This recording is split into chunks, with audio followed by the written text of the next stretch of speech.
Mes chers compatriotes, nous sommes ce soir le jeudi 7 avril 2022. Et donc dans 3 jours, moins de 3 jours, il y aura le premier tour de l'élection présidentielle. Et je voudrais vous en parler et notamment vous donner mon sentiment et mes impressions sur ce qu'il conviendrait peut-être de faire si vous avez besoin de mes conseils pour ce premier tour. Parce qu'il y a quand même pas mal de gens qui m'ont écrit, qui m'ont demandé « Et qu'est-ce que vous nous conseillez de faire ?» Alors déjà, un point préalable. Il n'y a pas de consigne de vote. Les gens qui sont les Français d'une façon générale, les adhérents et les sympathisants de l'UPR de façon plus particulière, sont en général des gens qui ont de la personnalité, qui, s'ils se sont engagés à l'UPR ou s'ils s'intéressent à nos analyses, c'est qu'ils savent aller au-delà du prêt-à-penser que leur imposent les grands médias. Et donc je pense que vous avez déjà tous une idée derrière la tête. Donc je vais éviter d'enfoncer des portes ouvertes. Néanmoins, je voudrais quand même, avec vous faire part d'un certain nombre de mes réflexions. Et de mes réflexions à partir des professions de foi que, personnellement, jeudi 7 avril, il est 18h, je n'ai toujours pas reçu par la poste d'ailleurs, alors que j'habite dans Paris intramuros. Il paraît que Macron a eu recours à un énième cabinet de conseil. Je ne sais pas si c'est vrai, si c'est exact ou si ça ne l'est pas. Je crois que c'est exact. Il y a encore des centaines de milliers d'euros qui ont été dépensés pour donner des conseils, alors que depuis toute éternité, depuis des décennies et des décennies, on a des préfectures et des mairies qui sont normalement là pour acheminer les professions de foi. Il y a encore un os. Ça n'est d'ailleurs pas nouveau. En attendant, donc, je ne les ai pas reçus, mais l'un de nos salariés du siège, lui, les a reçus. Il habite dans un autre endroit de Paris. Lui les a reçus. Et donc, il a bien voulu me les prêter.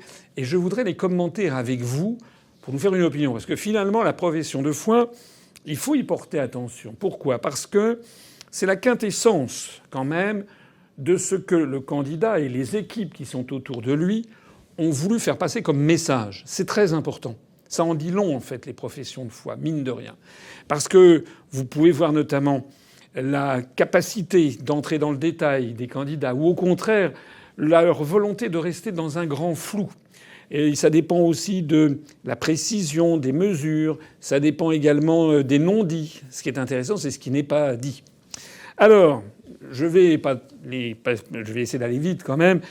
Je les ai classés en plusieurs tas. Il y a le premier tas qui est celui que j'appelle les Macron et Macron compatibles. Voilà. Comme vous le savez, je l'ai déjà dit, je le dis d'emblée, je considère pour ma part que la priorité des priorités, c'est de dégager Macron. Parce que Macron a laissé l'État et la France, au bout de 5 ans, dans un état épouvantable. Il a divisé les Français plus que jamais. Il nous a ridiculisés au niveau international. Il a pris des mesures qui sont des mesures tout à fait scandaleuses contre les libertés publiques.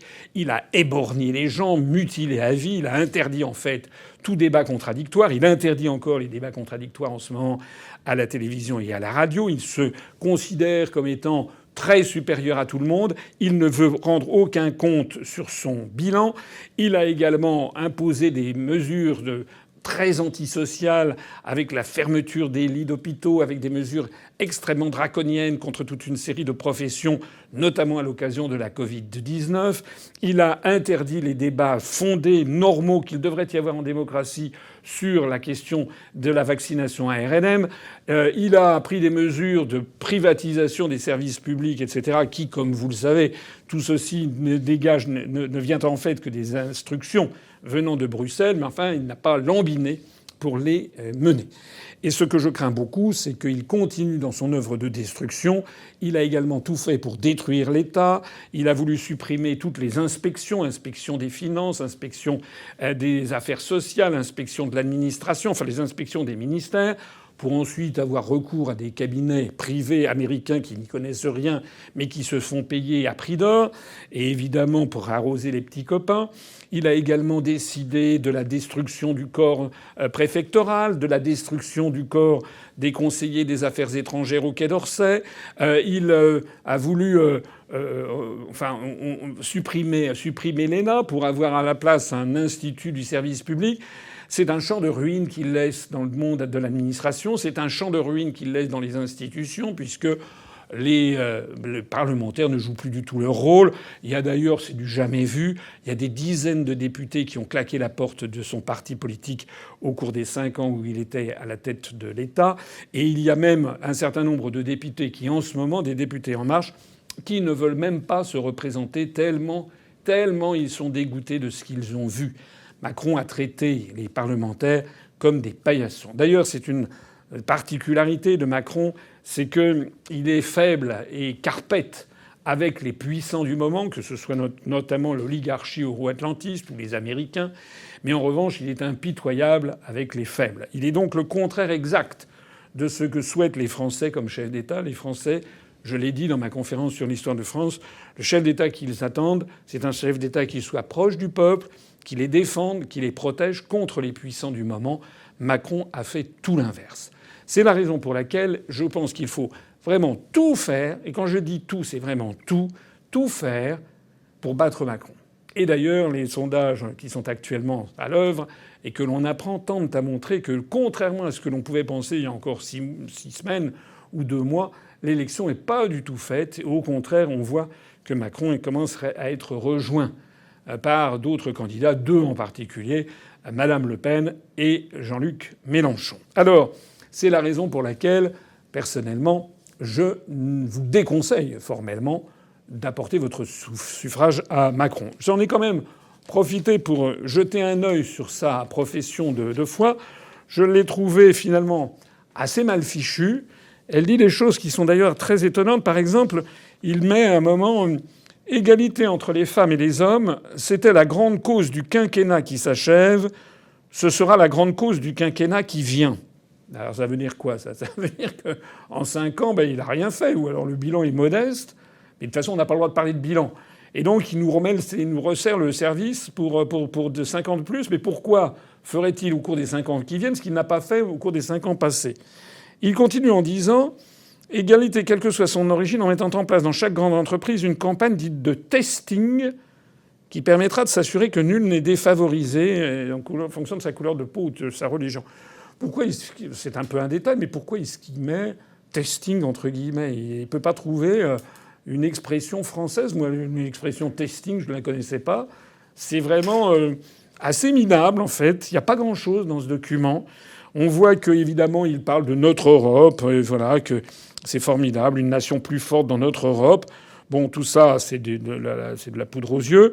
Quand on voit le dos de sa profession de foi, il veut améliorer la vie en maison de retraite par le recrutement de 50 000 infirmiers et aides-soignants en plus. Quand on voit ce qu'il a fait aux aides-soignants et aux infirmiers au cours de son quinquennat, c'est vraiment...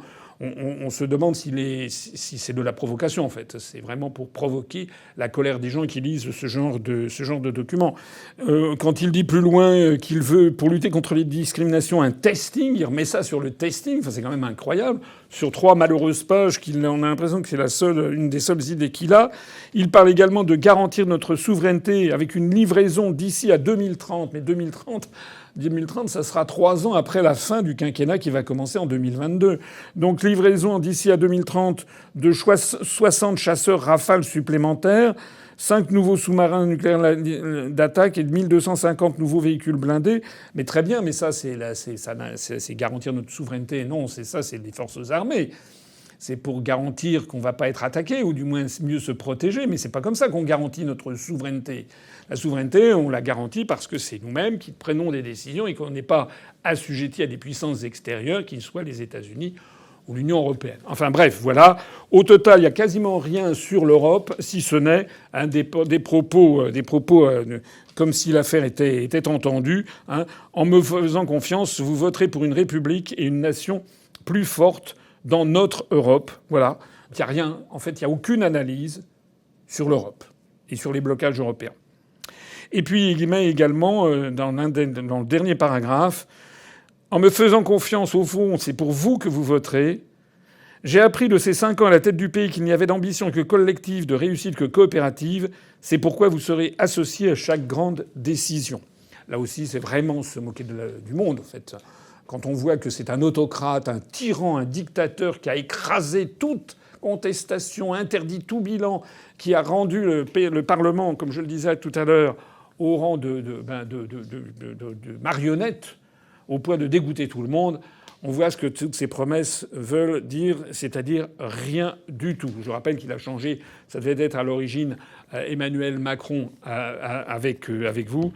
Il a changé de nous tous parce qu'il a eu peur que Macron, les gens sur les affiches mettent McKinsey. Alors, les autres professions de foi, il y a dans les macronards, si j'ose dire, c'est-à-dire ceux qui feraient la même politique que Macron et qui d'ailleurs se désisteront pour Macron dès 20h01 ou 20h02 ou 20h03.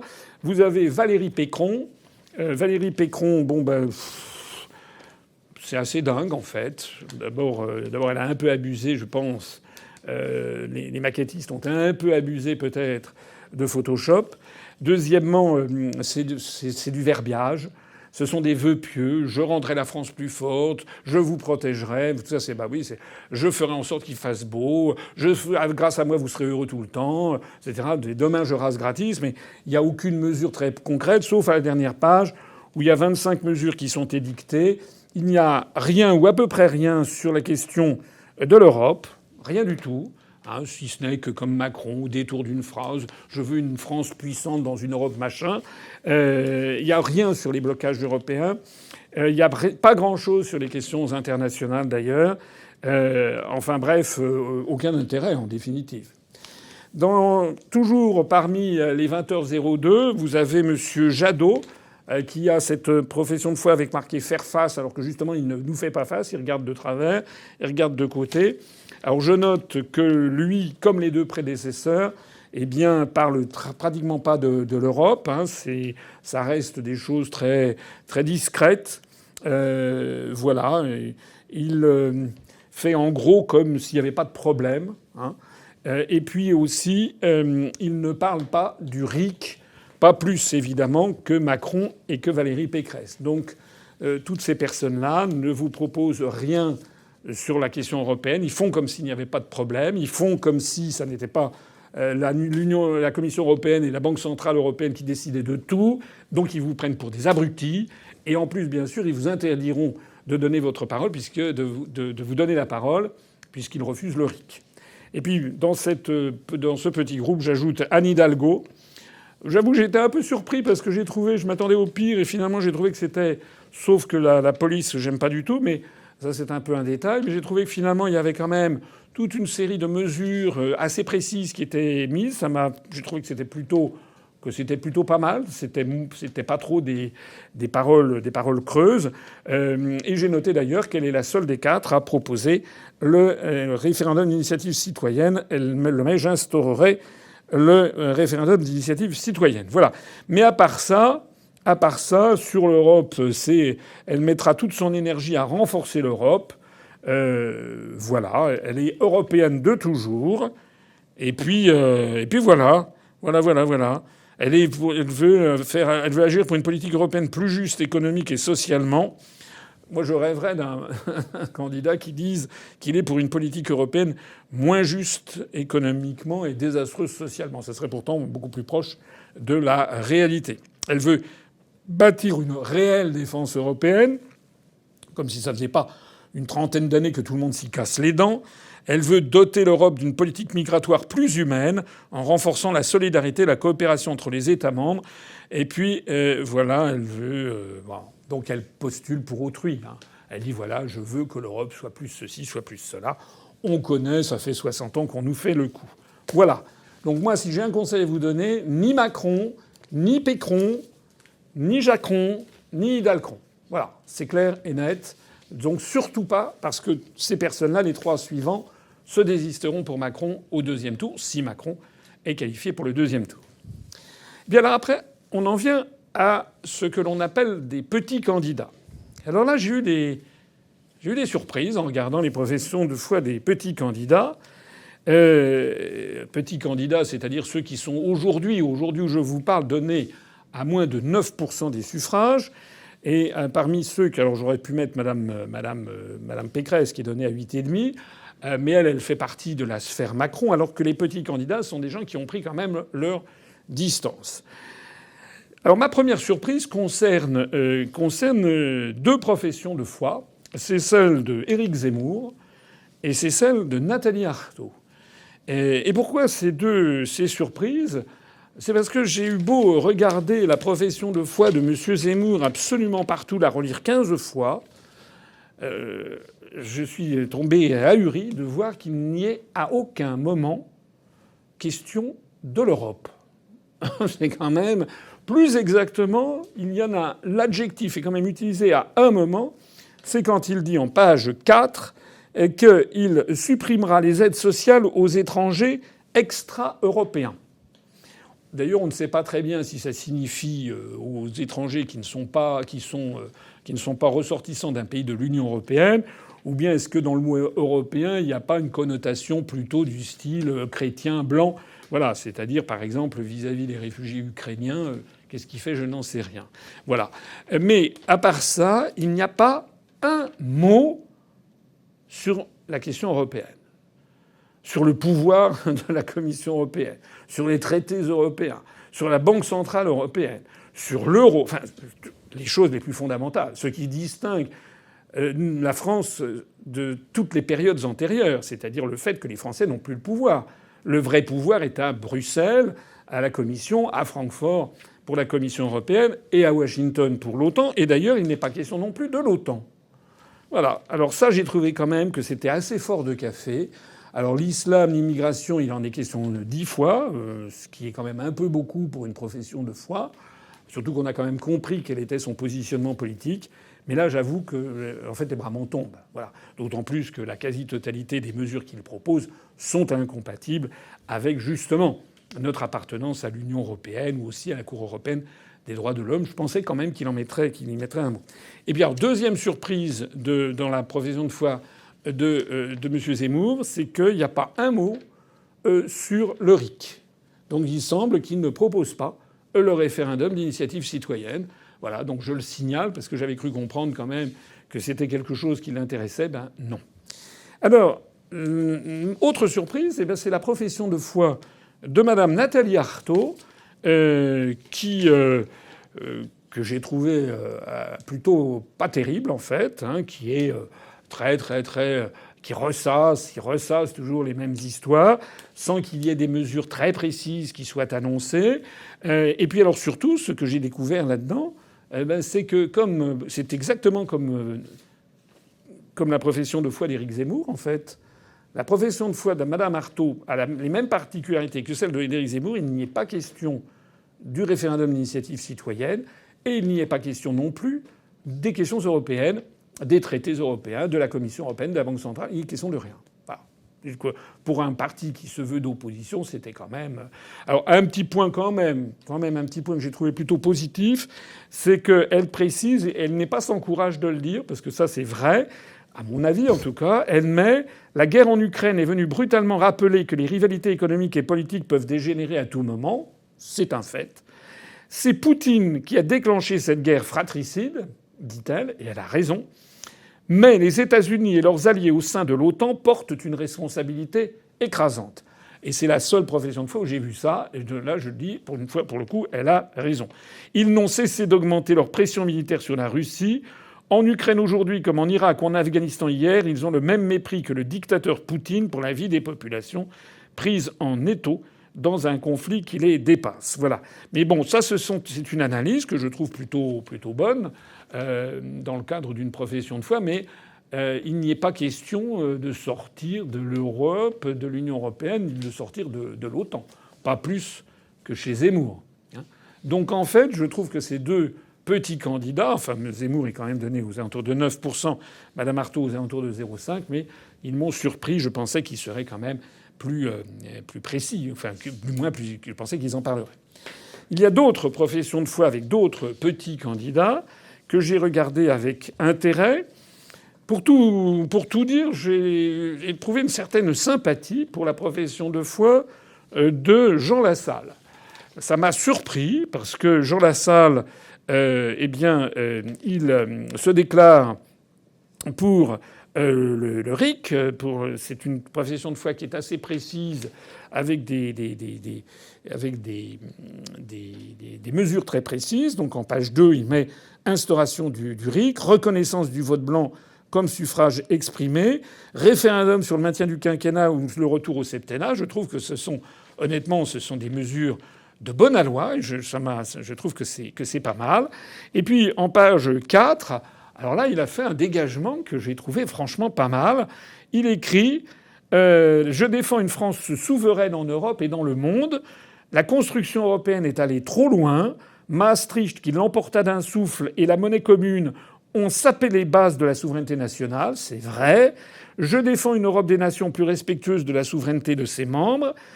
À l'échelle du monde, la France doit redevenir un acteur incontournable du jeu diplomatique. En œuvrant à la résolution non violente des conflits, elle assumerait ainsi son rôle historique, sa vocation universelle de patrie des droits de l'homme. Donc il veut débattre et voter au Parlement toute législation d'origine européenne. Il veut revoir la participation financière de la France au budget européen. Il veut retirer à la Commission européenne la mission de représenter la France dans les traités de protection des investissements internationaux.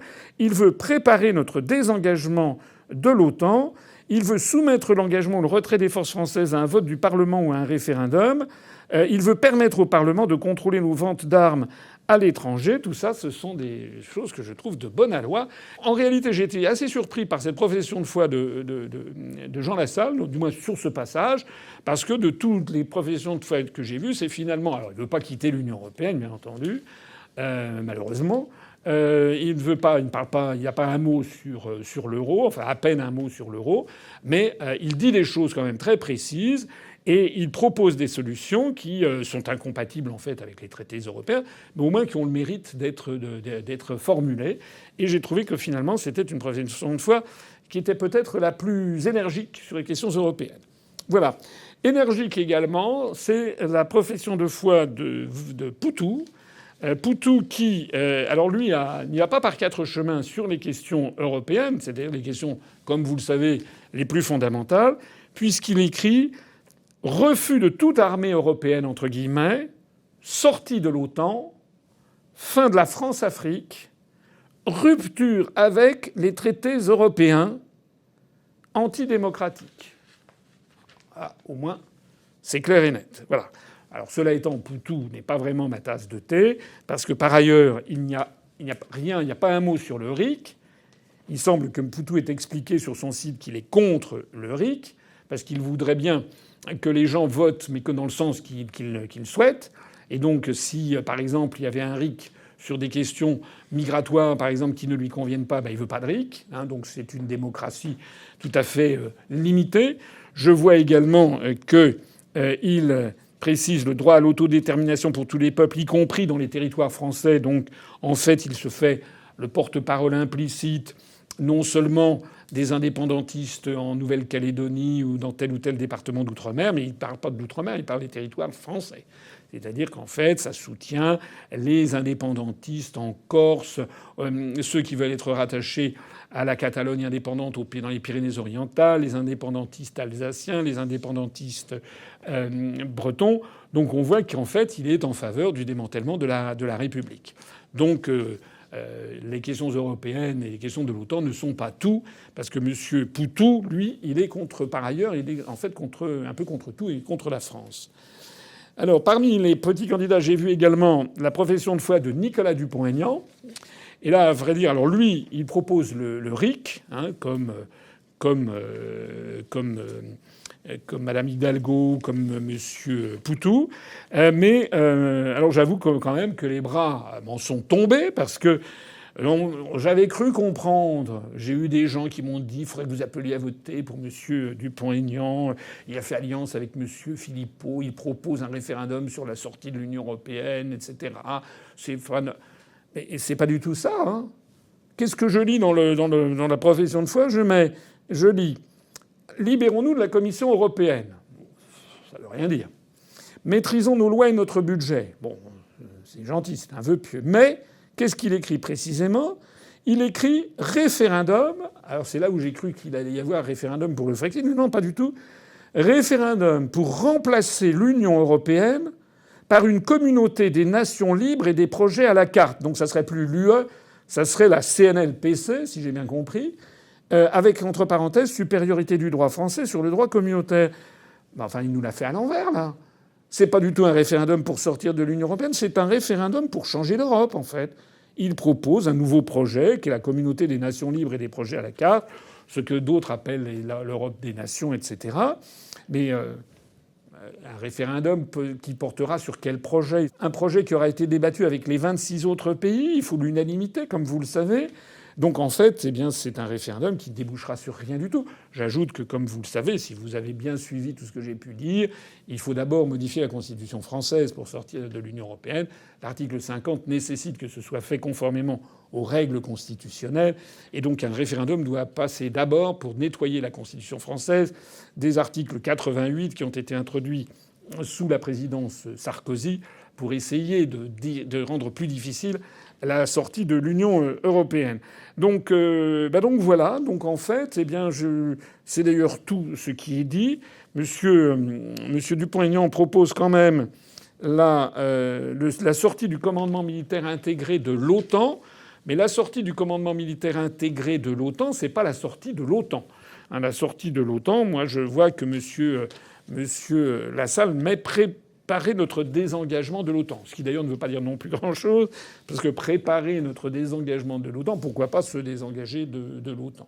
Il y a toujours des prudences dans ces formulations qui donnent à penser qu'il y a un loup dans le placard. Voilà. Et puis, dernier des petits candidats, eh bien, c'est Fabien Roussel. Fabien Roussel, qui dit des choses qui sont sympathiques, mais enfin, c'est typiquement M. Roussel, c'est-à-dire c'est sympathique, mais ça ne va pas très très loin.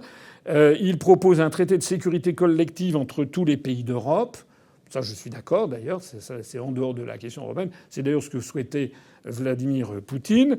Il veut ouvrir des négociations pour de nouveaux traités européens au service des peuples et non de la finance. Donc en fait, il est pour une autre Europe.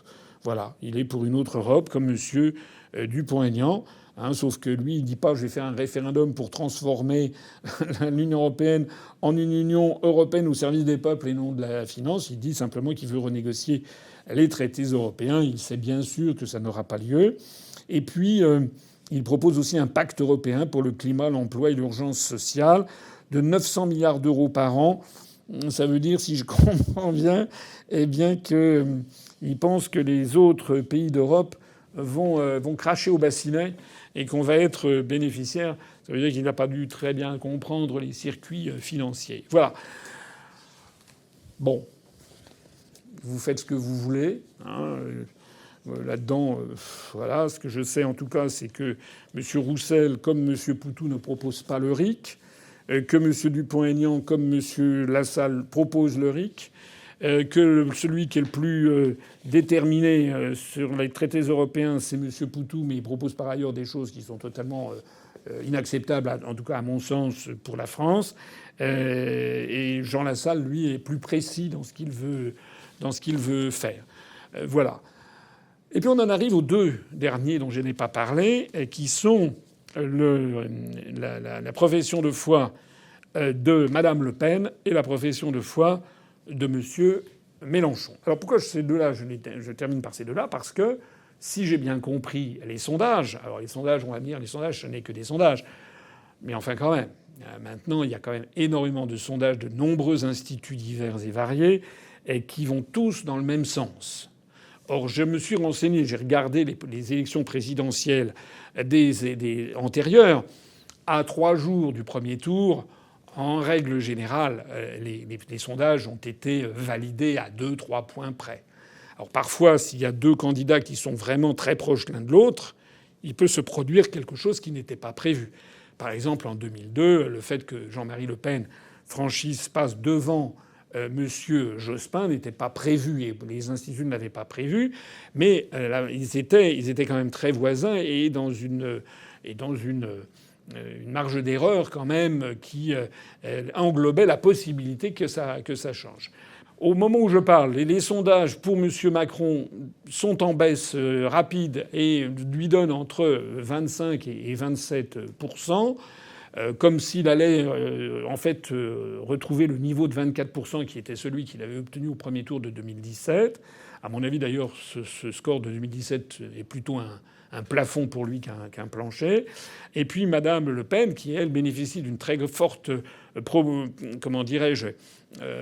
d'une très forte dynamique, d'après tous les sondages, est donnée au-dessus de 20, 21, 22%, de telle sorte que l'écart entre Madame Le Pen et Monsieur Macron est devenu très faible, enfin est devenu assez faible, aux alentours de 4 à 5 ou 6 points. Voilà. Et les courbes étant se rapprochant rapidement, je voyais que le journal du dimanche aujourd'hui même disait est-ce que les courbes vont se croiser? Est-ce qu'une des surprises de dimanche, ce ne serait pas que Mme Le Pen dépasse Monsieur Macron? Voilà. Le même phénomène se produit également pour Mélenchon, qui bénéficie d'une dynamique qui est certaine. Alors lui, on le voit notamment, il fait des réunions publiques en France où il y a beaucoup de monde. Il est également très actif sur les réseaux sociaux, mais lui, il est quand même donné assez nettement en dessous de Mme Le Pen. Il a donné aux alentours de 15, 16, 17. Il peut peut-être se rapprocher du score qu'il avait fait en fait en 2017. Alors, je ne veux pas me fâcher avec les gens qui m'écoutent et qui me font confiance, mais vous savez que j'aime bien dire ce que je crois être la vérité. Ce que je crois être la vérité, c'est qu'en réalité, il va y avoir une bataille pour le deuxième tour. Il y aura à mon avis, au deuxième tour, je pense qu'il y a des millions de Français qui pensent comme moi. Je ne fais pas quelque chose d'extraordinaire, qui pensent que le deuxième tour sera très probablement entre Macron, Le Pen et Mélenchon. Il y en aura forcément 2 sur les 3. Alors je sais, j'ai fait un petit sondage sur mon compte Twitter, où il y a beaucoup de gens qui m'ont dit mais non, il pourrait y avoir Zemmour qui serait là. Bon, je pense que ce sont les partisans de Zemmour qui sont très très actifs sur les réseaux sociaux, mais je ne suis pas sûr en fait que ça suffise à faire démentir des sondages, parce qu'il est quand même très très en retard. Il est très très en retard. Même chose d'ailleurs pour Madame Pécresse. Alors, c'est pour ça que je voulais les traiter séparément. Et qu'est-ce que je vois en fait? Eh bien, c'est que ils ont des points communs en définitive. Monsieur Mélenchon, sur les questions internationales, il dit que face au nouveau danger de guerre généralisée, il propose une conférence européenne extraordinaire pour la sécurité et les frontières. C'est la voie diplomatique vers le retour durable de la paix en Europe. Soyons indépendants. Un protectionnisme négocié nous aidera à relocaliser les productions industrielles et agricoles. C'est tout à fait contraire aux traités européens. Nous interdirons le travail détaché. C'est tout à fait contraire aux traités européens. Nous mettrons fin à la concurrence déloyale à domicile. C'est également contraire aux traités européens. Enfin, nous appliquerons notre programme même quand il oblige à désobéir aux traités européens. Donc voilà. En définitive, M. Mélenchon présente un programme en étant clair sur le fait que c'est contraire aux traités européens et donc qu'il désobéira aux traités européens. Bon, oui, pourquoi pas. Mais enfin, en tout cas, ça a le mérite d'être clair. Ça a le mérite d'être clair. C'est qu'il s'opposera aux traités européens. On verra la suite des événements. Je note aussi qu'il propose le RIC. Voilà. Et puis, Madame Le Pen, c'est un petit peu pareil que M. Mélenchon. J'ai trouvé que son programme était assez esthétique, assez joli en fait, moins classique que celui de M. Mélenchon. Donc il y a toute une série de choses. Et alors sur les questions européennes, qu'est-ce qu'elle dit? Elle dit « Pour rendre le pouvoir au peuple, je rendrai aux Français leurs libertés individuelles, j'instaurerai le référendum d'initiative citoyenne RIC et la proportionnelle aux élections ». Donc ça, ce sont des sujets vraiment importants. Le RIC, Mélenchon en parle, mais je ne l'ai pas vu parler de la proportionnelle aux élections. La proportionnelle aux élections, c'est évidemment quand même un sujet qui est extrêmement important pour diversifier la représentation nationale. Et Mme Le Pen poursuit en disant « Pour rendre à la France sa puissance et sa souveraineté, je défendrai nos intérêts nationaux ». Ça a quand même le mérite d'exister, parce que je ne crois pas avoir lu cette phrase dans aucune autre profession de foi où on a l'impression qu'on tourne autour du pot lorsqu'il s'agit des intérêts nationaux.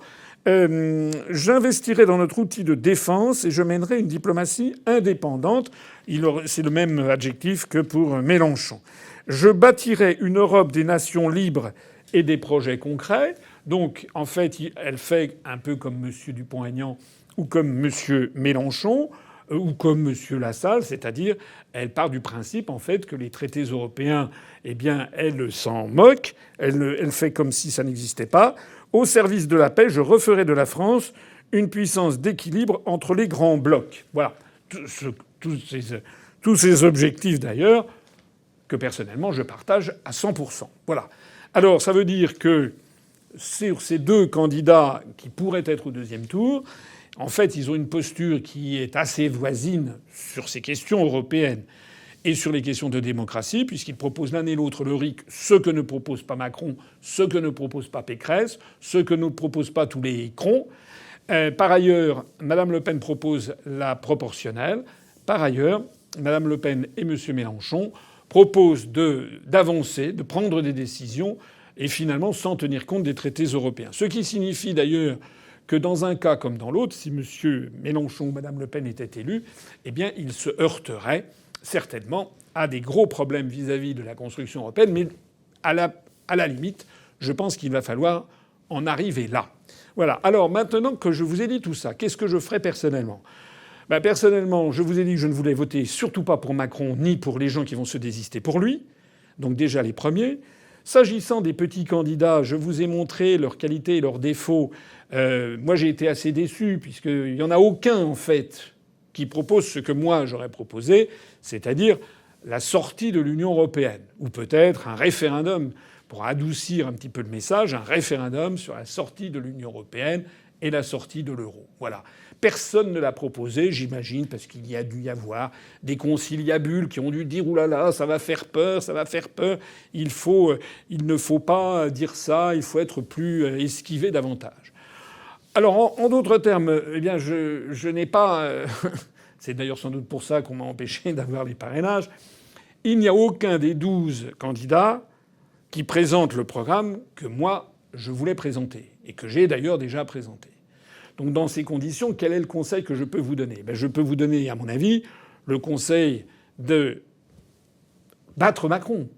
Puisque, au point où nous en sommes, puisqu'aucun candidat ne propose la sortie de l'Union européenne, et puisque de toute façon, ça n'est plus l'urgence du moment, on ne peut pas avoir 50 urgences. La priorité des priorités, je l'ai dit en préambule, c'est de battre Macron. C'est de chasser cet imposteur, de chasser cet homme qui verse de l'argent, dépense l'argent de façon scandaleuse. Tout le monde a à l'esprit le McKinsey Gate et compagnie. Cet homme qui, en fait, obéit à des puissances d'argent. Cet homme, en fait, qui n'aime pas la France. Voilà. J'ai trouvé bien à la fois chez Jean Lassalle et dans la proposition de foi de Mme Le Pen l'idée d'avoir un chef d'État qui aime la France. Voilà. Qui aime la France. Voilà. Alors maintenant, vous ferez comme vous voudrez. Si j'ai un conseil à vous donner, d'abord, allez voter. Ça, c'est très, très, très important. Parce que ce sont les personnes âgées qui vont se mobiliser pour aller voter pour Macron.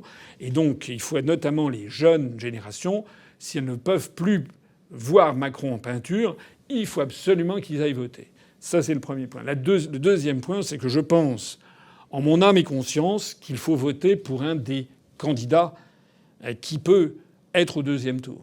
Donc j'aurais tendance à vous dire privilégiez Mme Le Pen ou M. Mélenchon selon votre sensibilité personnelle, selon ce que vous pensez qui serait le mieux pour la France. Voilà, il y a à l'UPR des gens venant de tous les horizons. Voilà, faites comme vous l'entendez. Maintenant, si par hasard un petit candidat comme ceux que j'ai indiqués tout à l'heure arrivait à se hisser au deuxième tour, eh bien, on aviserait. Voilà. Et puis on verra bien ce qui va se passer. Et sachez qu'en tout cas, pour ce qui me concerne, je prendrai mes responsabilités pour le deuxième tour. Voilà. J'espère avoir été assez clair, assez précis. J'espère vous avoir peut-être donné aussi l'idée de regarder un peu plus attentivement que d'habitude les professions de foi. Parce que, comme je le disais en préambule, ce qui est important dans une profession de foi, c'est ce qui est écrit, mais ce qui est encore plus important, c'est ce qui n'est pas écrit. Allez, bonne réflexion, et puis je réinterviendrai dimanche soir. Après les résultats, j'interviendrai en direct ou par une petite vidéo pour commenter les résultats du premier tour. Vive la République et vive la France.